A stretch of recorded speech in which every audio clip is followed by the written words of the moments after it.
And now it's recording. Okay. Good evening, my friends, and welcome to the first ever podcast, The Moral Economy. I'm your host, Eddie Giuseppe. I'm your other host, Fratnar. And I am your other host, Andrew Fassett. As this is our first ever podcast, it would be a good idea to answer the question, what is the moral economy?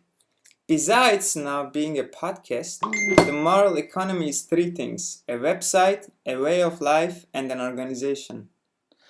For the first thing, the moral economy is a website located at www.mainstreamidea.com. That is www.mainstreamidea.com.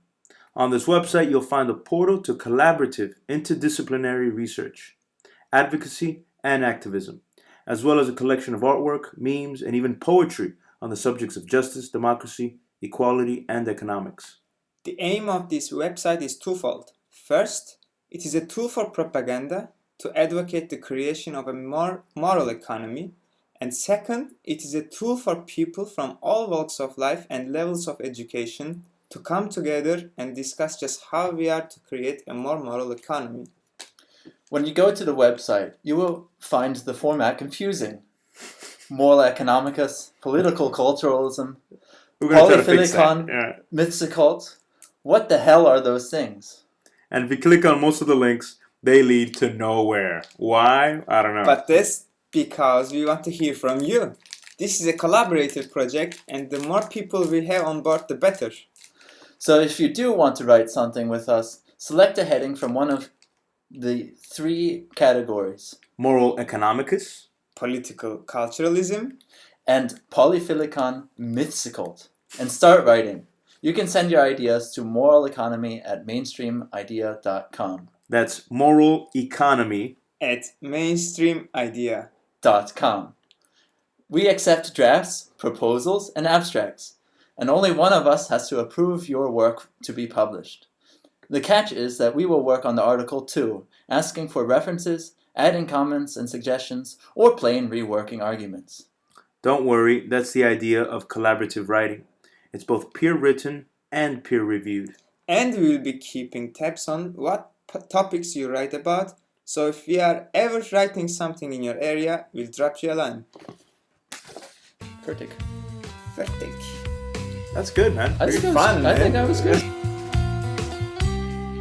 We're sick and tired of all your lies, your unwillingness to compromise. So we'll take it into our own hands.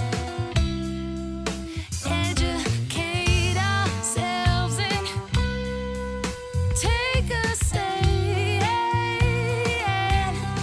We're gonna occupy your street, your house, your bank accounts, your everything, yes, everything. Oh, we're here to occupy. I guess that's it about the website. Now Eddie and Farhat will take over. As we said before, the moral economy is a way of life. That means it's a philosophy, especially a political, economic philosophy. But importantly, a moral philosophy. And as you will surely find out soon, as our name strongly suggests, we believe there is no such thing as morality without economics, and equally no such thing as an economics that is not at the same time intrinsically tied to answering moral questions. Whatever you may understand under the concept of morality, we argue that any moral economy will be an economy that is for all of us, not merely for a select few, the bourgeoisie, the 1%, however you name them. Not only that, but the idea of an economy for all of us means that this economy must necessarily be based upon direct democratic principles.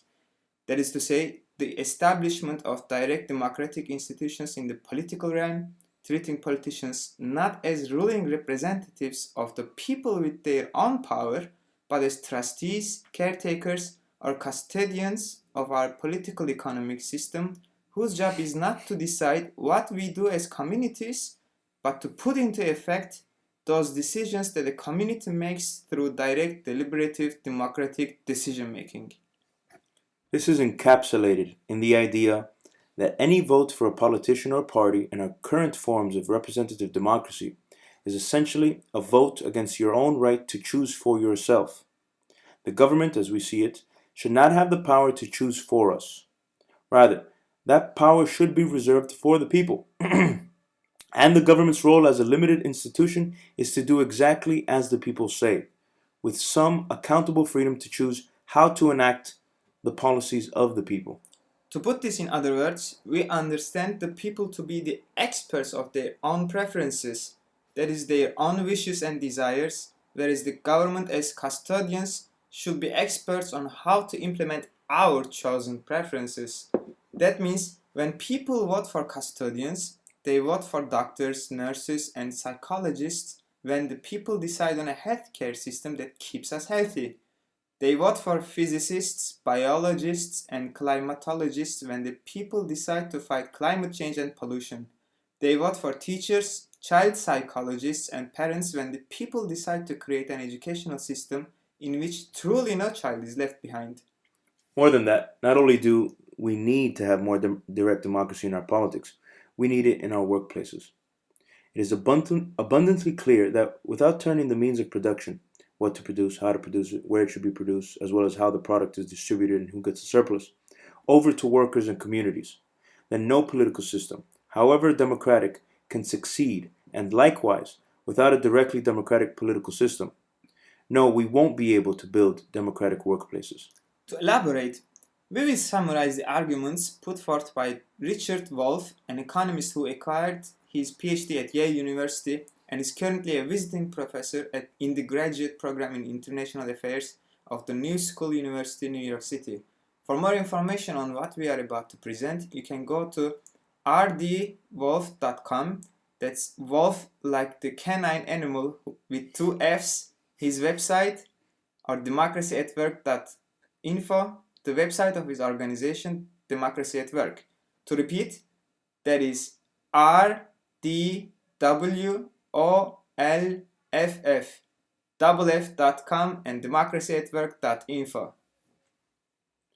What Richard D. Wolff refers to as democracy at work is none other than the idea that firms, enterprises, non- and for-profit organizations should no longer be organized along hierarchical, top-down lines, but along bottom-up or horizontal lines. That is, the workers who work in a firm should come together, treat each other as equals, and democratically decide what to produce, how to produce it, where it should be produced, as well as how the product is distributed and who gets the surplus. This means, in short, the enterprises should no longer be organized along capitalist lines, but along socialist or communist lines. That's a socialist and communist in their true meanings of democratic economy, not their actually realized forms of state capitalism, like in China and the former Soviet Union. Wolff therefore advocates the forming of the WSDEs, worker self-directed enterprises, which he envisions as the practical institutional implementation of democratic economy around the means of production. That is what we produce, how we produce it, and how we go about distributing it. This is only a brief summary, and we encourage you to go visit Richard Wolff's websites as well as the Democracy at Work YouTube channel, where he discusses Marxian economics as they apply to our current events. What we furthermore want to propose is that not only do we need worker self-directed enterprises in order to bring about a democratic economy, but also what we term democratic marketplaces. In a nutshell, these are, to quote from our website, Quote, public online institutions that put decision-making power into the hands of individuals and communities, so that individuals and communities have a direct, democratic means by which they can control which goods and services are produced or provided, how they are produced, who produces them, how much is produced, and at what cost. end quote. The idea behind democratic marketplaces is to put WSDs together with democratic crowdfunding tools so that the people who pay for products also get to have a say in what features these products have. To quote again from the website, Quote, butcher, bakers, and brewers, as well as device developers all across the world, provide their products on a more or less on-demand basis, meaning that while they benefit from the economies of scale that public and club goods could potentially provide, their one purchase per use nature means that they are sold as private goods.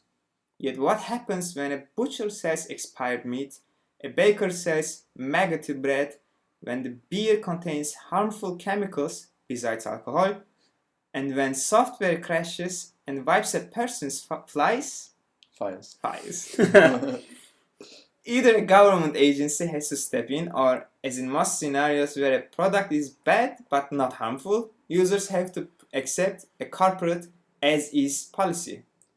Therefore, while these goods may be privately sold, a proof of purchase should nonetheless guarantee the user the same rights as the user of a club or a public good, including the right to get together with other users and have the product changed or make new products, as well as the right to punish the developers when they do not meet their promises.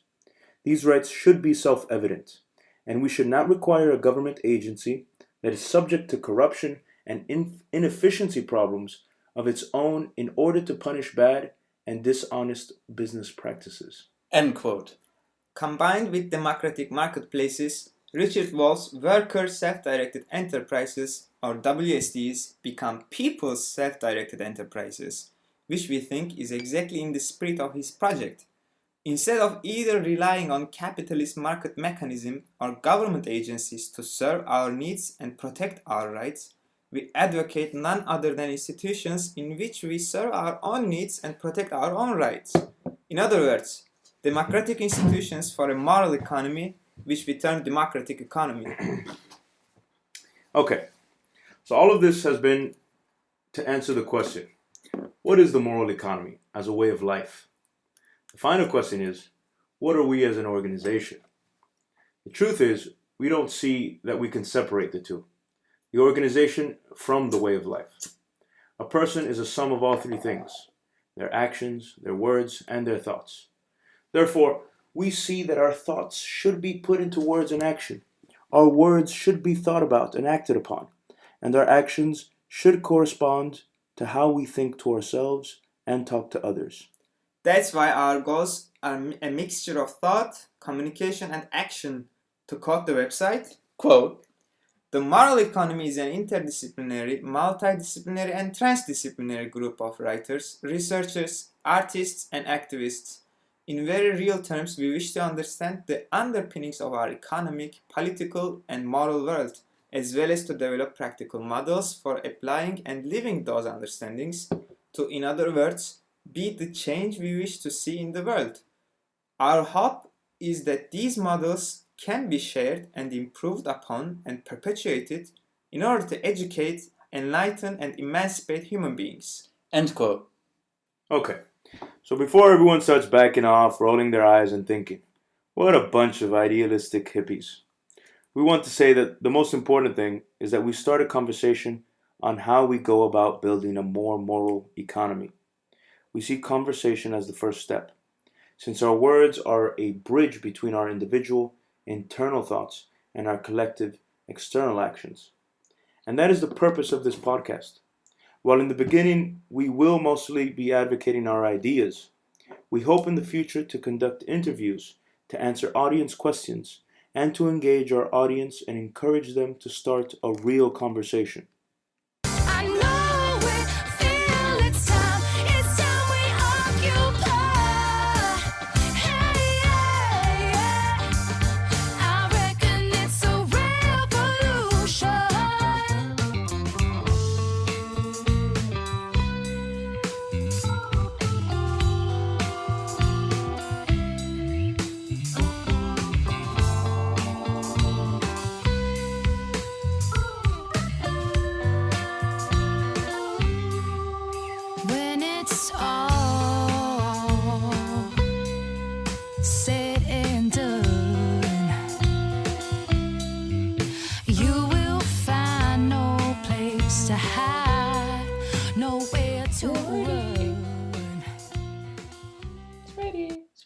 Recording? Go, man. Recording, Eddie. Alright, so where were we?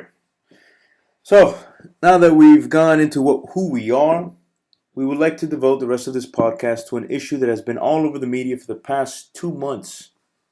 That is the current refugee crisis. For this, I'll hand things over to Firat and Andrew. The first thing to mention is that the mainstream media refers to the refugee crisis as a European refugee crisis and not a Middle East refugee crisis or a global refugee crisis. As evidence of this, a Google search of European refugee crisis in quotation marks has 520,000 hits, whereas a Google search of Middle East refugee crisis has merely 22,000 hits. And global refugee crisis has 80,500 hits. I think it is important to point out that this is a very Eurocentric way of looking at the crisis. And that's the problem. Of course the refugee crisis has affected Europe. Hundreds of thousands of people fleeing violence in the Middle East are making their way into Europe, and European governments and people need to figure out what to do about this. According to Democracy Now!, the UN expects 850,000 people to cross the Mediterranean into Europe in 2015 and 2016, and already 366,000 people have arrived in Europe this year. And you just fucked it up, man. You just totally fucked it up, man. That's part of the problem, isn't it? Uh, That all these refugees are coming in, yeah, and Yeah. the community is just not yet ready. yeah. But what we like, Thanks, the fact that we're Alright. coming out of Hamburg, thanks Eddie. is that Hamburg is mobilized. Furthermore, as of August, approximately 2,500 people are believed to have died or gone missing trying to reach Europe so far this year, according to Democracy Now! Reporting from the United Nations High Commissioner for Refugees. Quote, The latest figures available show that the number of refugees of concern to UNHCR in mid-2014 stood at 13 million refugees, up from a year earlier. A further 5.1 million registered refugees are looked after in some 60 camps in the Middle East by United Nations Relief and Works Agency for Palestine refugees in the Near East, which was set up in 1949 to care for displaced Palestinians. The refugees of concern to UNHCR are spread around the world, with half in Asia and some 28% in Africa. They live in widely varying conditions, from well-established camps and collective centers to makeshift shelters or living in the open.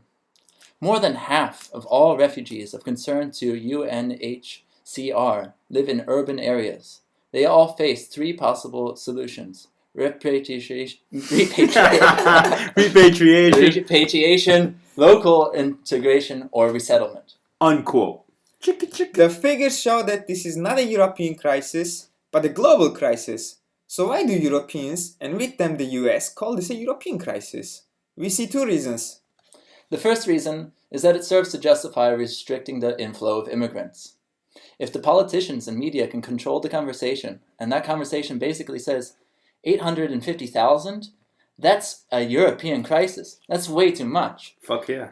We Europeans can't handle that. Then it becomes easier for them to reject people at their borders. True, 850,000 is a large number, but remember that 850,000 persons is only equivalent to 0.11% of the total European population. Let me repeat that. 0.11%. In political economic terms, that is a negligible number, Hell yeah. easily outweighed by the moral considerations. What is, after all, more important? That Europeans maintain their standard of living, that they do not have to share their streets, their buildings, their schools filled with people with darker skin and a different religion? Or is it more important to reach out and, heaven forbid, help their fellow human beings? Heaven forbid. Of course, the former Heaven is forbid. more important It is. in the eyes of the politicians, the 1% and the media. After all, if we did the latter, it would raise questions of why don't we help people in our own countries. Mm-hmm. In fact, this question has already been raised, sadly, not by advocates for human rights, but by right-wing figures who are against taking in any refugees. Shit. We are not saying that this is what the 1% politicians and the media are thinking when they mention the European crisis. While I am sure that many are, the fact is that controlling the conversation like this serves their purposes, even if they are not aware of it. Remember that the 1% in Europe could single-handedly solve the crisis, give every single refugee a place to stay, For real. an education, a job, you name it, and And the more. 1% will have more left over than they will know what to do with it. But if we did this for the refugees, then we would have to do it for all Europeans, and that's a slippery slope. Bah, slippery slope humbug. The second reason is, of course, that in many ways Europe and the United States have been culpable for the current global crisis. Politicians in the United States don't like to admit it, but if it hadn't been for the meddling for all of those years, the illegal wars, the drone strikes, the overthrow of democracies and the installment of dictators, giving corporate interests full rights over their resources and allowing them to plunder the lands, then we might not be in a crisis in the first place. For real. Europe has also sown a fair share of the seeds of chaos, and the cause of this crisis stems back to European colonial occupation That's right. of the Middle East and Africa. Don't get me started, yo. This is dangerous talk, and most people who mention this are labeled as terrorists. For real. But that's just childish. Look, Europe and the United States, seen as the inheritor of European culture and politics, is responsible for the current crisis. Of course, the Islamic State, Boko Haram, Al-Qaeda, and the oppressive regimes in the Middle East are also responsible. Where do they come from? But we need to take a historical perspective for how these groups and dictators came into power in the first place. Preacher, brother. And when we do this, it is undeniable that Europe and the United States are ultimately responsible. And if that's the case, maybe we need to stop involving ourselves in the Middle East and Africa, stop exploiting their resources and people, pay reparations, and start spreading democracy as we have always claimed to be our cause. And we know that can't be the case. So instead, this becomes a European refugee crisis, caused by Middle Eastern and African refugees, not people, who are fleeing civil war and unrest in those countries over there, and not a global crisis in which we are all involved, in which we are all morally responsible. Chicka chicka. And part Heaven two. should notice, it's everyone, and we're coming for you. It can't be undone, won't be undone. We're gonna occupy your street, your house, your bank accounts, your everything, yes everything. Oh, we're here to occupy. I know it, feel it's right. It's time to occupy. I reckon it's a revolution. Ready, guys? Part three. I'm good. Now that that is out, we have just enough time for one more thing. What this thing is, I will leave up to Andrew and Eddie. Of course, many people across Europe have indeed been stepping up to the plate, and whether through donations or through their labor, Europeans have been coming together to help the masses of people arriving every day. As we live in Hamburg, we will mention one way you can help here in our city. You can donate or help with your time and labor at the Kleiderkammer in the Hamburg exhibition halls. They need most of all people to help sort things, but also cars, trucks, drivers, mechanics, and translators. That is the Kleiderkammer U2 Messehallen. If you want to donate objects instead of time, the most important things are deodorant, razors, shaving gel, soap, shampoo, toothbrush, and toothpaste for adults and children, baby wipes, baby bottles, baby wound cream, female hygiene pads. What's baby wound cream? Towels, rags, They have and so rules. on and so on. A full list can be found in German on the website zusammenschmeißen.de. That's Z or Z, ZUSAMMENSCHMEISSEN.DE. But before we get carried away with ourselves here, let's remember that charity, however frequent and generous, is not the solution. It's also dangerous. For real. While it's a tried phrase, charity treats the symptoms, not the cause of the disease itself. We need a systematic solution, not a reactionary one. On the other hand, we recognize the need to act here and now to alleviate the situation for people of the current crisis, as well as to look to the future in order to end such crises in the first place. Now, you may be asking yourself, all right, Eddie, Farad, and Andrew, what can we do now to alleviate suffering and ensure this never happens again? Well, there is no guarantee that this will never happen again, at least so long as our current capitalist institutions are in place. So the solution would be to replace those capitalist institutions. That's why we are proposing a new approach to this crisis. The first thing to consider is, why are people actually reluctant to help? Is it because most of us are selfish? Is it because most of us are racist and Islamophobes? Is it because most of us just don't care about dying children and families torn apart by violence and strife? We don't think so. Instead, we understand that the root of the problem is economic. Not only economic in the sense that the cause of this crisis is economic in nature, since the roots of the crisis are found in Western economic colonization, but also in the sense that each and every person who is willing to help nonetheless makes a very rational and straightforward economic analysis. I can donate all of my time, energy, resources to helping as many people as I possibly can, and yet that will hardly do anything, if no one else helps. So why should I go beyond my own means when, ultimately, anything I do alone will not be enough? But the point of the moral economy is that no person has to go beyond their means in order to participate. Sure, we could just go donate some clothes, cook them some food, or wire some money, but just as voting for a politician basically says, I don't want to decide for myself, donating to charity says, I don't want to actually help. That's because the real problem is not a lack of clothes, a lack of food, or a lack of money. The real problem is a lack of choice, a lack of opportunity, and a lack of autonomy for both the refugees and for us. So the next time you wonder what you can do to help others out, we suggest you reframe the question. It should be, how can we help all of us? And when we ask that, the solutions cease to be individual, sporadic acts of measured heroism. The solutions become collaborative, deliberative, and above all, effective and long-lasting. They become, in other words, democratic economic solutions. This isn't just rhetoric.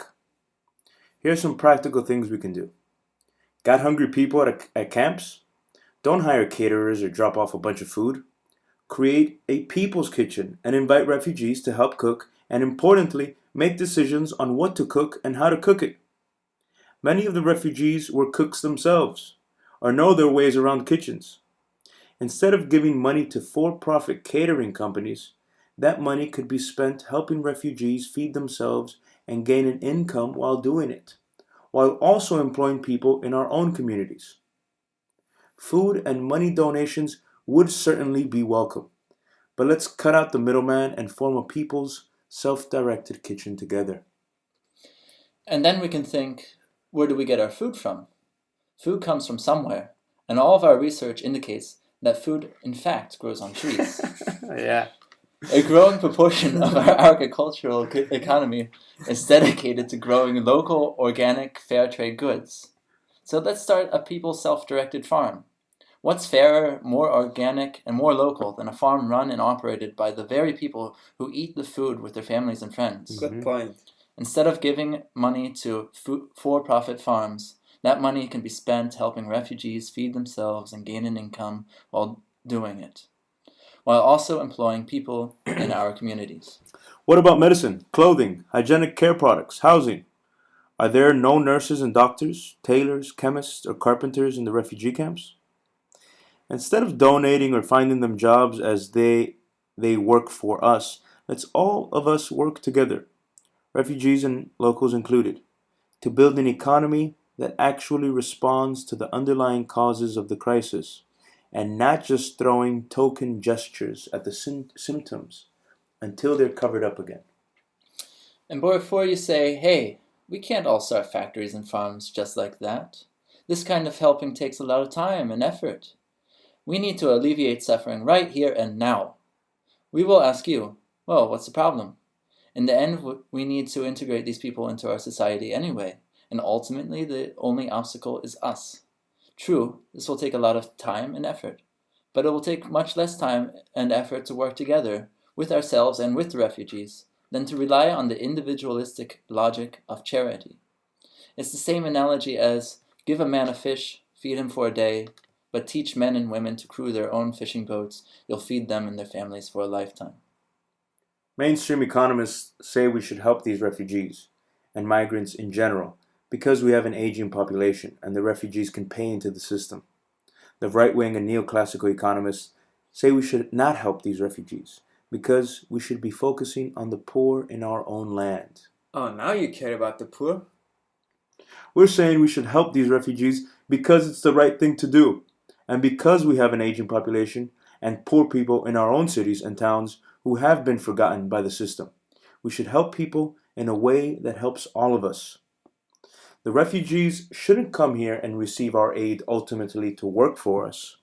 Nor when they come here should they be seen as taking our jobs. Instead, we come together to build an economy around the situation at hand. This is at the heart of democratic economics, and the reason we say economy is inseparable from morality. It doesn't have to start out as a mass movement to overhaul the economic system, overrun factories, and overthrow oppressive regimes, as good as that would be. It starts out with the question, how can we help all of us? From there you can make small groups of friends to organize, to share the burden of donation to charity, but also to go beyond charity.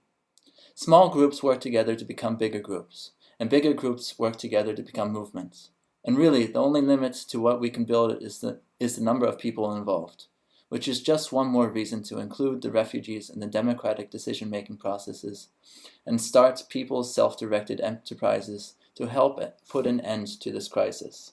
Just one last point, if I may jump in. When we start asking ourselves, how can we help all of us? We remember that the refugees who arrive in Europe are by and large the wealthier members of the societies from which they came.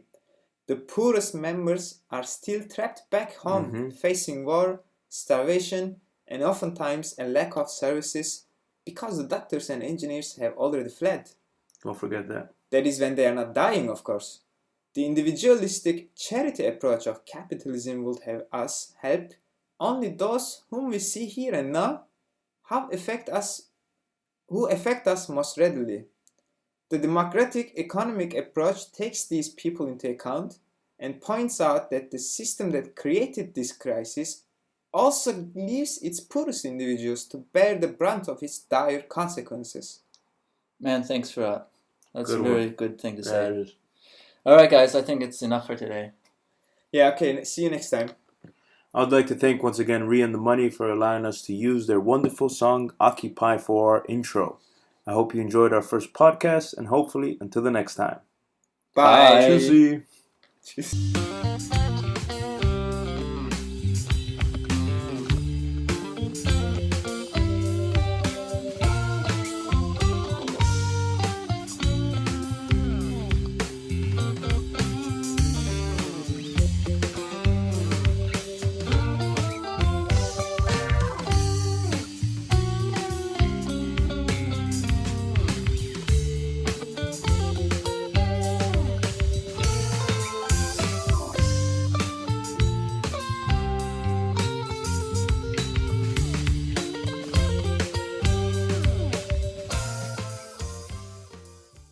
Their own livelihood.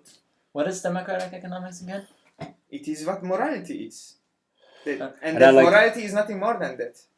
Yeah, and I think we should push for that kind of discussion. I mean, that's an interesting thesis there, right? That democratic economics is a moral thing, in which we talk about in our podcast. I mean, that's the whole point of this is that we put out propaganda in order to get people to start thinking and be more involved with the ideas that we have. And to highlight the fact that what has been already historically shown to be so-called communism is not in fact communism. It's state, as you mentioned, capitalism, Yeah. where the state controls the means of production. That is, how to produce, what to produce, when to produce it, what to do with the profits. Yeah. And what we're saying is that we have to distance ourselves from this state capitalism or neoliberal capitalism, where the wealthy have control of that, and say, no, we want actually democracy to be in the workplace. We consider democracy to be our highest principle. Okay, let's also put that in the workplace. Yeah. Logical, fair thing to do, and it aligns with morality. Exactly. Capital is not just a thing, it's a social relation. It presumes, on the one hand, the owner of the money, and on the other hand, the worker, who is free in the double sense that he is rid of all his commodities, other than his only means of production, his own labor power. He has to commodify this himself. Commodification itself is a system-imposed necessity. It is not a choice. Commodity is the universe in which we integrate with each other. Within this specific historical period. Yeah, and let's not forget, that there's no such thing as morality in a vacuum. You're by itself. There's no morality. Morality is what's social between us. It's when I come to you, the other. That's when the moral relationship starts. That's where all relationships become moral, and that's why economics and then is inherently moral, because an economic relationship is a relationship. It's always between two people. We could think also about, I think it's relevant to think about what Aristotle said about economics. I mean, the word economics comes from Aristotle's use of it. And for him, it was a relationship, a familiar relationship. The relationship at the home, at the household level, of how they kept their expenses. And the things that are involved with that. So maybe sometimes the sacrifices that are involved with that. But also in the basic interactions, right? The physical manifestations of our interactions with actual things that we use in our daily lives, and how that has to be handled. That is a relationship. That is a personal relationship. Automatically, morality is assumed with this. And the fact that we live in nowadays better than what it was in the past, but of course still a relationship that is in its very assumption, in its starting point, being a post-capitalist society, one of inferior and superior, automatically fairness is lost. And this question of morality has to be reinvigorated in our discourse about what economics is, to highlight that, whoa, it's unfair now and something has to change. And we see that something has to change, how horrible things are. Exactly, this concept of change. I want to go back to the historical presuppositions that you mentioned, that it's very important, I think, also at our own historical consciousness. What do we have? The very idea that morality is a social relationship is so ubiquitous right now, because when Enlightenment started to be the common sense across Europe and then spread from there, it was based upon the separation of religion and morality. And this also was a simultaneous separation of morality from a thing to a social relation. This abstract separation necessarily took very concrete but particular and different forms in different places. But what is common to all of them is the separation of morality from an object to a social relationship. Yeah. Of course, there have been many rebellions throughout society. Class struggle is a historical fact. But the very consciousness in which we find our own class struggle in, that is something very specific that has to be defined on the very historical terms that we have been talking about. Yeah, I have something to say about class struggle. I've been waiting to get in. But you want to go? Now that you both have mentioned something that I wanted to talk about, it was just you mentioned economics. Going back to the original meaning from Aristotle, it was the home. It was how you did the home, and then you mentioned religion. The separation of religion and morality, and nowadays we see economics as its own religion, basically. So Yeah. Exactly. we're sitting Yeah, there. We're that's sitting right. there. We've forgotten complete, down to earth relationship Yeah. with your home or relationship with the people. Yeah. Part of economics, and we see it on now as this thing that encompasses Yeah, and encompasses all of us, and over which we have no power. And it overrides I wanna- all other types of moralities Yeah. that we might have had, that we still might have today. Religion, values that we see important, art, whatever. It overrides all of that, right? I want to add to both of you that this comes in a fashion that is a very important lesson of psychoanalytics, as Zizek says. I don't know whether it comes from Freud or Lacan, but the concept of the return of the repressed. What enlightenment has repressed became the very foundation on which it has come to found itself in contemporary times. The economics itself became the religion, as you said. But this was exactly what enlightenment emerged as a reaction to. This was the concept that enlightenment wanted to repress. Right. And now it's coming back. But economics per se as the system or the personal... As our ideology. We moved from religion to economics. Okay. Economics became our way of explaining things. That morality became a social relationship. Yeah. It was attached. It was always embedded in stuff. We believed in things or ideas. But right now, it's all about social relationships. And this has dialectical consequences. It's not necessarily bad or right. It's the way you utilize this, as does economics, in the form in which it emerged as a reaction to. You know, I actually want to put forward the thesis that economics has always been religion, or that they've always been intrinsically tied, and this is why also morality is intrinsically tied to economics. But can I ask you a question, if you don't mind? Yeah. If economics is religion, I'm curious how you would define religion. I want to explain it. It's like if we go back to societies, more primitive societies, you know, a lot of the way food would be distributed or things would be distributed, it would be like a shaman who gets to decide certain things, or a shaman who shares certain knowledge, you know, or shares some knowledge, you know, the morality of do unto others and stuff like that. These are all economic sort of way of talking with people. It's not just like don't kill people, but it's also, you know, give someone your bread, share your bread, share your homes and stuff like that. And so it's always been intrinsically tied to religion, and now the economics of nowadays has become one of these monolithic religions, these gigantic religions where it's detached from who you from the base, you know, things that you do every day. And just another piece of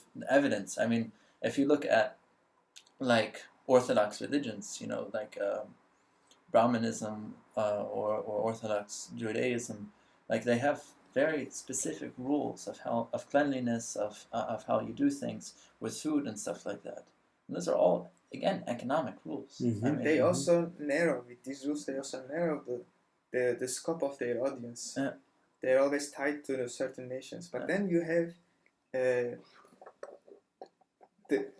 next step is if you like, in the idea of religion itself, that it moves, it transcends itself, and it increases its audience in the form of economics. It becomes more easily accessible, but of course at different costs. Right.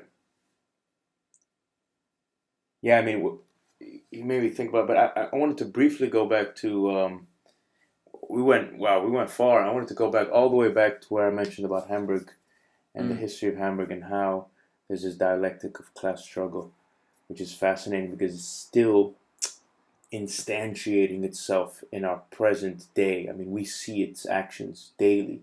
I don't know if you heard a couple of weeks ago, the Spielbudenplatz, one of the stages, was burned down. It was about 12 days ago. I saw that yesterday. Who burned it down? Well, no one knows.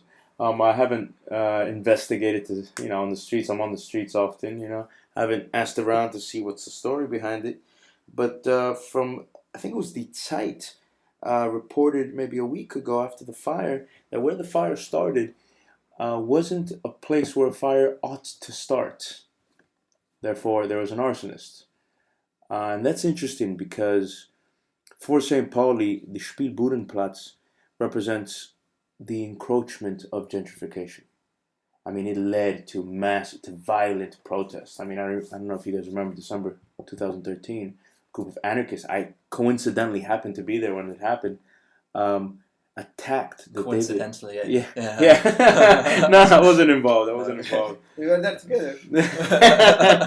I wasn't involved, although But no. My hand was broken. Yeah, they attacked the David Watch because they closed down the beloved Esso station. The gas station, one of the busiest in Germany, that made a lot of money, but still wasn't enough for the developer who bought the area because they closed down the Esso That's right. I used to station. go to that gas station when I lived in the Hafenstraße. Yeah. But also, it allowed the developer, because he got the building condemned because he didn't upkeep with the maintenance, of course, part of the plan, to kick out the people that lived there. It was an apartment complex above the Esso gas station. But also, this row of bars that faced the Reeperbahn, the Reeperbahn, they were closed down as well. And this was Molotov. the Molotov being the most popular one, the Molotov bar. But all the other bars, which were loved in St. Pauli, because these were bars that allowed young and up-and-coming bands to play there. That's Culture that Yeah. St. Pauli cherishes. I mean, it's the idea that in St. Pauli, as an up-and-coming band, you have the opportunity to be someone. Why? Because they have the example of the most selling band, male band in the history of our contemporary day, the Beatles. They had this space to perform, and they became this great band. And so Hamburg really, other smaller, up-and-coming bands came out of Hamburg. And because they closed this, anyways, they attacked the police station, right? And this has historical roots going down to the history of Hamburg and its beginnings. I mean, the history of Hamburg is one that it starts off as a place for elites to trade and not even pay taxes to the emperor himself. It was a free imperial city.